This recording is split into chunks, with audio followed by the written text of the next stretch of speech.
Ready. Sir আমরা যখন গাড়ি শিখলাম, গাড়ির কোনো স্পেশাল কোনো লক আছে কিনা?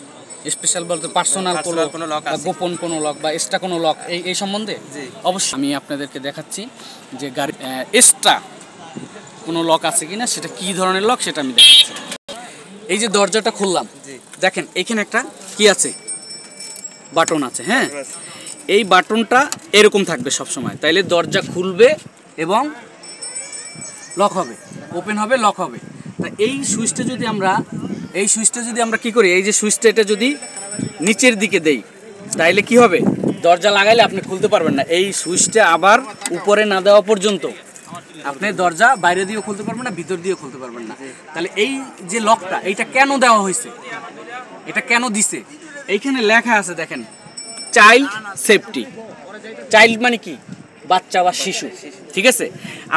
আমরা যখন পিছনে বাচ্চাদেরকে নিয়ে গাড়িতে বসি, কেমন, তখন বাচ্চারা এই যে লকটা দেখা যাচ্ছে, এই লকটা দুষ্টুমি করতে করতে বা খেলাধুলা করতে করতে এই লকটা বাচ্চারা টান দিতে পারে, টান দিলেই দরজাটা খুলে যাবে। খুলে গেলে কি, আপনার রানিংয়ে যদি দরজাটা খুলে যায় তাহলে কি হবে, বাচ্চা সহ পড়ে যাবে না, তখন একটা বিপদ হতে পারে না, দুর্ঘটনা ঘটতে পারে। তাহলে এখানে চাইল্ড সেফটি লেখছে কেন, যে এই লক করে দিলে বাচ্চাদের যখন গাড়ি উঠাবেন তখন কি, এটা আপনি মাস্টার লক বা পার্সোনাল বা এক্সট্রা লক হিসাবে বলতে পারেন, এটা আপনি ব্যবহার করতে পারেন। ওকে, তাহলে এই যে লকটা, এটা আমাদের ভেরি ভেরি ইম্পর্টেন্ট, ঠিক আছে। এটা অবশ্যই আমাদেরকে সতর্ক থাকতে হবে। ওকে, তারপরে আরও যে লক আছে সেই সম্পর্কে আমি বলতেছি।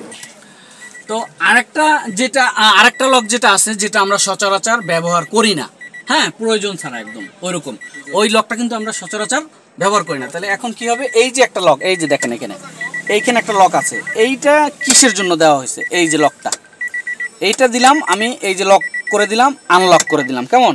এখন দেখেন আমার স্টিয়ারিংটা উপরে চাপ দিব, হ্যাঁ, উপরে চাপ দিয়ে ছেড়ে দিব না, উপরে চাপ দিয়ে কি করবো, একটু ধরে রাখবো, ধরে রেখে এই লকটা বাস করে দিলাম। এখন কি হলো, আমার স্টিয়ারিংটা একটু উপরে উঠে গেল। এইখানে কি লাভ আমাদের, এখানে অনেকে আমরা উপরে মনে হয়, যদি বেশি উঁচুয় মনে হয় স্টিয়ারিংটা, তখন স্টিয়ারিংটা আমরা প্রয়োজন অনুযায়ী ডাউন করে নেব, তখন আমরা এই লকটা কি করব, খুলে দিব, আনলক করে দেবো।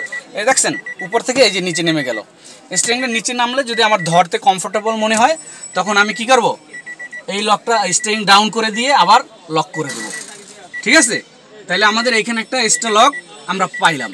তারপর আরেকটা লক আছে, যেটা এই যে লুকিং গ্লাস, কেমন, ব্যাক মিরর, ঠিক আছে, ফ্রন্ট সাইডে যে ব্যাক মিরর, আমি পিছনে দেখি, মনে করেন রাত্রেবেলা গাড়ি চালাচ্ছি, তখন আমার পিছনে গাড়ি আছে, হাই গাড়ি মানে বড় গাড়ি বা উঁচা গাড়ি বা যেই কোনো গাড়ি, পাজারো, প্যারাডু, হ্যাঁ, কার ইত্যাদি, উনি হাই বিম দিয়ে চালাচ্ছে, হাই বিম বুঝতেছেন তো, মানে আলোটা উপরের দিকে দিয়ে চালাচ্ছে, তখন এই আলোটা আপনার চোখে পড়তেছে, কোথায় পড়তেছে, চোখে পড়তেছে, তখন আপনি কি করবেন, এই যে দেখেন এইখানে একটা লক আছে, এইটা যদি আস্তে করে এরকম চাপ দেন, তাইলে আপনি পিছেও দেখতে পারবেন, এইটা কি হবে, এই লুকিং গ্লাসটা, ব্যাক মিররটা কি হবে, একটু উঁচুর দিকে উঠে যাবে, তখন এই আলোটা আপনার আর চোখে লাগবে না, ঠিক আছে।